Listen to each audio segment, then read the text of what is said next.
clothes, nice cars and rope chains. A time and a place where everybody had a hustle. Some people had brains, some people had muscle. Some people had both, a dangerous combination. A couple steps ahead of any sticky situation. Know when to make the move and know when to stay and be patient. And just because you're flesh and blood doesn't make you related. She used to tell me a story about the amazing Glaze. Him and your pops was like brothers, but that nigga was crazy. Me in early late 80s, Brooklyn the murder capital, where it wasn't frowned on if you had to bust a cat or two. Just keep it rational, never radical. Watch your attitude, and if you made it out and show you.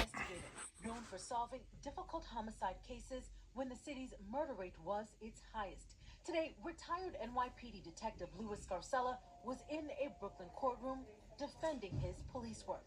Scarcella told Pix 11 News this week he stands by the 1989 arrest of Samuel Baby Sam Edmonson. Absolutely. According to the Brooklyn DA's office, Baby Sam was the head of a violent, multi-million-dollar drug ring that sold crack from Bed-Stuy to Brownsville. Baby Sam was convicted in 1990 for 2 murders and for running a criminal enterprise. But today, Keith Christmas, one of the original witnesses who helped send Baby Sam to prison, said he only testified against Baby Sam 30 years ago because he was pressured to do so by Detective Scarcella, now saying, quote, "I was completely under coercion and duress." Christmas said he never saw Baby Sam commit murder, and he lied under oath in 1990 after Detective Scarcella and his partner promised Christmas a reduced sentence in his own case. In court today, Detective Scarcella denied any wrongdoing in the... Hey, good day, everybody. Hey, let's get straight to it, man. I just got word, like, Baby Sam, man. Here it is right now, where Sam got a hell of a story. He got convicted back in like 90, 91, for racketeering, RICO, murder, drugs. So automatically, he was in there for 33 years fighting this case. He got sentenced to 75 to life. Okay? Now, appeal. Somebody came back and recanted their testimony. And right now, guess what? He got out on appeal after 33 years. When you fighting and you got a 75 to life sentence and you get out. Now, that man been home 3 years. 3 years trying to bring closure to this case. And you know what? He back in. After less than 3 years of being home, he's back in. They couldn't work nothing out. Once again, they wanted him to take a plea. He didn't want to take a plea. Okay? So to me, you rolling the dice. You know the situation better than anybody. You know your story better than anybody. You know what you did and what you didn't do. So to me, you's up. You had 75 to life. You got out after 33 years.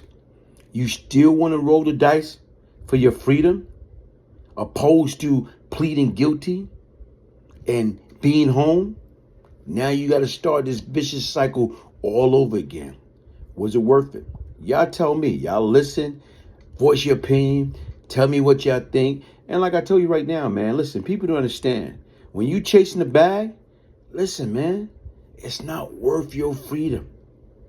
You incarcerated. You behind bars. You back standing up for count. You back got a strip search for, when you leave the visit room. You got a strip search. You got to spread your cheek, lift your balls, open your mouth, bend over. Those are things that you have to do. But once again, you can't put a price tag on freedom. I am the real Brian Glaze Gibbs. If I can change, anybody can change. I wish Sam the best. One love. Dark days for New York City in the late 1980s as crack cocaine ravaged Brooklyn communities. Samuel Baby Sam Edmonson was considered one of the most notorious drug kingpins in Brownsville, East New York, and Bed-Stuy. The Brooklyn DA's office says he ordered or directly participated in a staggering number of violent acts. 30 years after he was sent to prison for 2 murders and running a criminal enterprise, tonight, Baby Sam is fighting for his freedom and to have his conviction overturned. A Brooklyn judge granted Edmonson a new hearing. Testimony begins Wednesday morning. Edmonson's attorney tells Pix 11 News a key witness who helped send Edmonson to prison will come forward and recant their story. Edmonson's attorney also believes the investigation into his client was compromised because it was led by retired detective Louis Scarcella. Scarcella was once a leading homicide detective in Brooklyn, but his investigative tactics have come into question after Scarcella was accused of framing dozens of innocent men. In recent years, 15 of the convictions he helped secure were overturned. Scarcella was in court ahead of tomorrow's hearing, and we asked the retired detective, "Do you stand by your work in this case, detective?" Absolutely.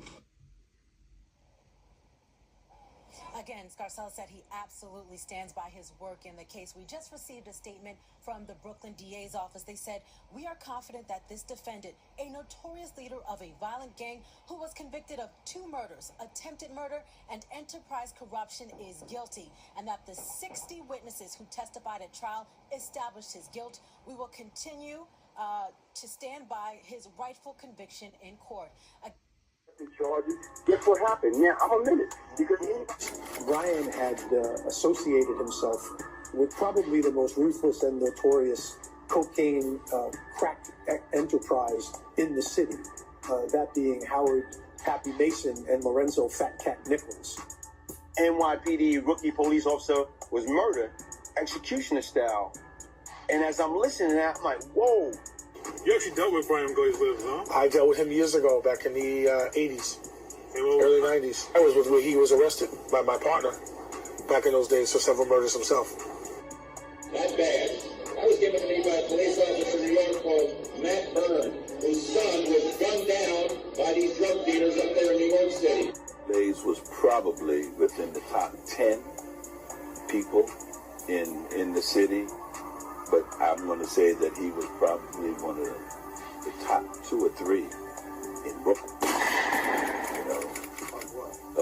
Drug dealers, and controlled the drug organization. And you know what I did? When I got the phone, I told my man, the next time we see him, he's out of here. Yeah. Less than 12 hours, that nigga was dead. Yeah, Is this the second person you murdered?